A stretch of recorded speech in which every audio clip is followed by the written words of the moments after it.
စပန်ကာဝင်ကြီးဝက်ပြီးထမင်းချက်တဲ့ဘဝကနေရုံထွက်ကြဖို့အမျိုးသမီးတို့ကြီးကိုတိုက်တွန်းလိုက်တဲ့ထထထွန်းပရိသတ်များလုံးပဲမင်္ဂလာပါရှင်အနုပညာလောကမှာကိုပိုင်အရေးချင်းနဲ့ရက်တီနိုင်ခဲ့ပြီဖြစ်တဲ့ထထထွန်းကတော့ဘာမဆိုတယောက်တည်းရက်တီနိုင်နေဆိုတဲ့မာနအပြည့်နဲ့နေထိုင်နေသူတယောက်လည်းဖြစ်ပါတယ်ထထထွန်းကတော့ဘဝကိုအကောင်းဆုံးဖြစ်အောင်စူးစမ်းဖြတ်သန်းနေသူတယောက်ပါ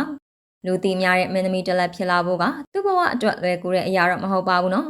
ထထထွန်းကတော့အမှုပညာနယ်ပယ်မှာအောင်မြင်တဲ့လူတစ်ယောက်ဖြစ်အောင်တဆင်ကျန်းစီစူးစမ်းခဲ့ရတာပါသူက MC တယောက်အနေနဲ့လဲပွဲအခမ်းအနားတွေလိုက်ခဲ့ဖို့တလို့အလားမဲတယောက်အနေနဲ့လဲပေးချက်လောကမှာနာမည်ကောင်းရအောင်ရည်တည်နိုင်ခဲ့သူလည်းဖြစ်ပါတယ်အလားမဲလောကမှာလဲပရိသတ်အားပေးလက်ခံလာအောင်စူးစမ်းပြနိုင်ခဲ့တဲ့ထထထွန်းကတော့ရုပ်ဆောင်နယ်ပယ်မှာပရိသတ်လက်ခံအားပေးမှုရအောင်အချိန်အတော်ကြာအောင်စူးစမ်းခဲ့ရတာလည်းဖြစ်ပါတယ်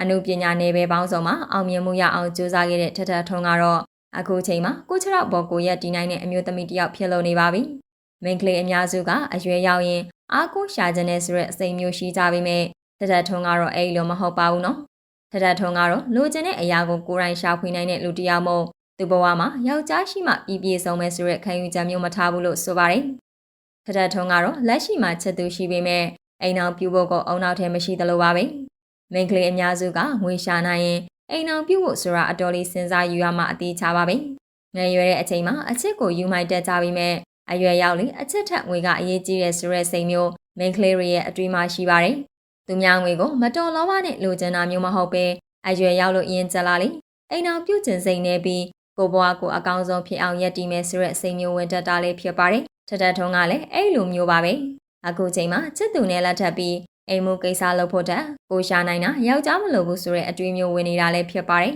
။အိမ်အောင်ပြူလိုက်တဲ့မိန်းကလေးအများစုကငွေရှာရင်လဲတရက်တအားပါဝင်ရသလိုကလေးထင်အိမ်မှုကိစ္စလုပ်တာနဲ့ဘဝရဲ့ပျော်ရွှင်မှုတွေပျောက်ဆုံးနေတာမို့သူအနေနဲ့အိမ်အောင်ပြူဖို့ကိုတော်တော်စဉ်းစားနေရတာလည်းဖြစ်ပါတယ်။ကိုဖြစ်ချင်တဲ့ဘဝထက်ယောက်ျားအတွက်ကလေးအတွက်ဆိုရဲစိတ်နဲ့ဖြတ်တန်းနေရတာကိုထထထွန်းကသဘောမကျဖြစ်နေတာပါ။သူကိုယ်တိုင်ကငွေရှာနိုင်တဲ့အမျိုးသမီးတစ်ယောက်မို့အိမ်အောင်ပြူတာကသူ့အတွက်ကောင်းဖို့ဖြစ်လာမှာမဟုတ်ဘူးဆိုပြီးတွေးခေါ်ထားတာလည်းဖြစ်ပါတယ်။ထထထွန်းကတော့ကိုယ်တိုင်လည်းအိမ်အောင်မပြူချင်သလိုအိမ်အောင်ပြူပြီးတဲ့အမျိုးသမီးတွေအိမ်အောင်မပြူရသေးတဲ့မိန်းကလေးတွေကိုလည်းအကြံပေးစကားဆိုလာပြီးလည်းဖြစ်ပါတယ်။ထထထွန်းကတော့ချစ်သူရှိပေမဲ့အိမ်အောင်ပြူဖို့စိတ်ကူးမရှိသေးသလိုကျန်တဲ့အမျိုးသမီးတွေကိုလည်းယောက်ျားယူရင်တေချာတွေးတော်ပြီးမှယူဖို့အကြံပေးလာခဲ့ပါပြီ။တယောက်တည်းဘဝမှာဇွတ်တောက်ပါခဲ့တဲ့အမျိုးသမီးတွေက